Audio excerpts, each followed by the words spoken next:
So I'm Dr. Andrea Liebl. I am an assistant professor in the biology department here at USD. Cool. And you love the continent Africa. What is your favorite country to travel there to conduct an FLP there? So I did my PhD research in Kenya. So I've been to Kenya 9 times. So I'm really familiar with Kenya, know a lot of people there, know the system there quite well, know the language pretty well. So I think that was a natural springboard for me to be able to organize an FLP there. That sounds cool. 9 times in Kenya, you know a lot. So what is your Kenya trip? What makes it interesting? What is it appealing for students participating? I think just being able to go to Africa is a huge deal. Being able to see animals in the wild that normally most Americans only ever get to see in a zoo. Getting to see them in their natural environment is just really, really powerful, and with no cages around them and just seeing them 360 degrees around you, being able to see different animal behaviors and just experience it all in one, I think is really amazing. So you guys see elephants. What else are you going to see? So I can't guarantee most things, but I can always guarantee we see elephants, we see zebra, we see giraffe. I can pretty much guarantee that we'll see rhinos. We have always seen lions, although that's not 100%. I've seen hyena, that's not 100%. I've seen cheetah while we're there. Lots and lots of birds, thousands of birds probably, and insects and all sorts of different plants that I still don't even know all of. But the big 5, we definitely have a really good chance of at least of seeing all of them. Oh, that sounds great.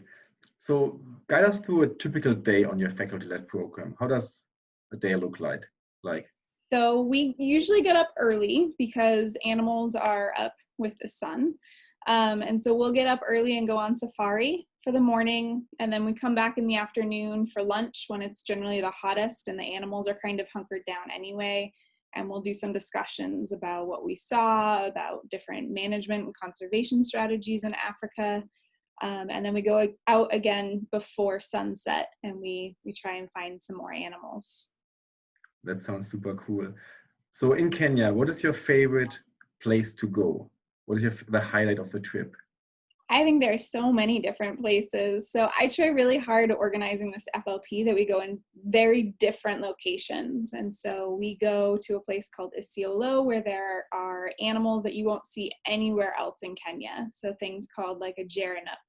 Even the giraffe are a different species and the zebra a different species than where you would see otherwise. And I really like it up there because it's so different. But we also do Mount Kenya, and we not climb Mount Kenya all the way to the top, but we do enough of a hike that you can do in a day, and just looking at kind of how variation arises as you move further and further up in elevation. I think that that's a really cool experience. And then there's Lake Nakuru, which is just really pretty landscape, and you get to see all of the flamingos and all of the animals coming into the lake there. And so there's a lot of things going on, but it's because I try really hard to have a lot of different places and a lot of different things going on. That sounds amazing. And you as a group, you're not alone. You have local guides with you, right?